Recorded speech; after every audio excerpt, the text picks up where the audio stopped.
On Pedro Press, the spotlight's a bit brighter tonight. Ever wondered what gets whispered, blurted, or accidentally revealed when stars finally snatch that trophy? Grab your metaphorical front row seat. We're rolling through some of the wildest, weirdest, and most unexpected award speech moments history has gifted us. Get ready for trivia that talks back. The moment Pedro Pascal first stepped onto an awards stage, he brought with him a quiet, palpable electricity, one that hinted not just at his immense talent, but at the winding path that had carried him to that gleaming spotlight. From childhood, award ceremonies were not just glamorous spectacles for Pedro, they were distant beacons. Growing up in Chile under political exile and later forging a life in the US, he watched with longing as Hollywood icons thanked parents and mentors on television, quietly scripting what he'd say if his day ever came. Rarely mentioned, Pedro's earliest award speech took place backstage during a high school play, when he reluctantly accepted praise from his drama teacher.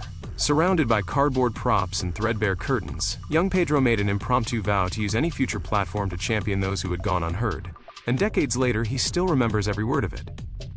With a reputation as one of the industry's most genuine speakers, Pedro once stunned audiences at a critics' gala by opening his acceptance speech in flawless Spanish and French, two languages he learned out of admiration for his parents' sacrifices across continents.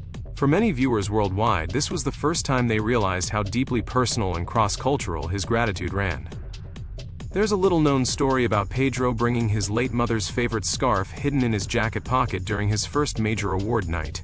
When thanking her for everything seen and unseen, he traced the edge of the fabric with trembling fingers, a gesture caught only by the sharpest-eyed photographers but cherished by family ever since. One unforgettable highlight, when Pedro accepted a genre TV award in London.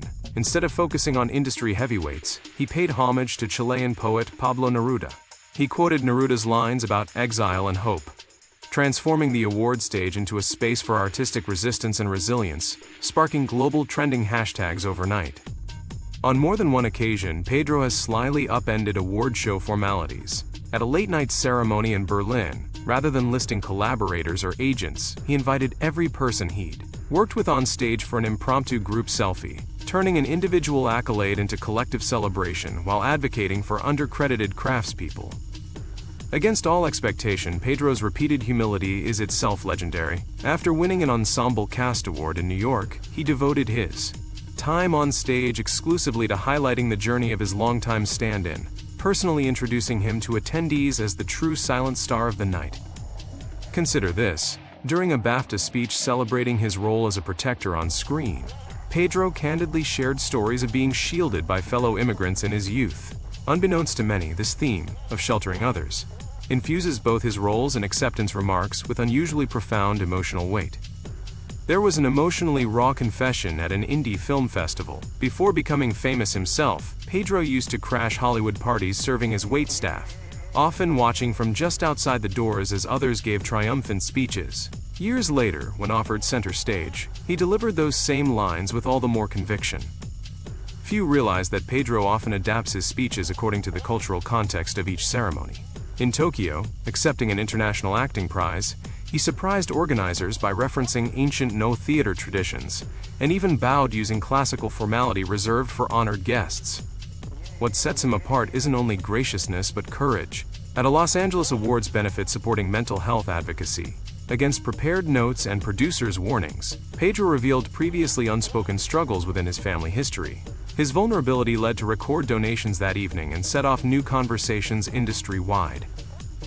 Perhaps the most surprising trivia, among friends and insiders, it's well known that after every award speech Pedro gives, he sends handwritten thank you notes to key crew members mentioned on stage, sometimes written in Spanish haiku and tucked under dressing room doors as tokens of gratitude long after cameras have gone dark.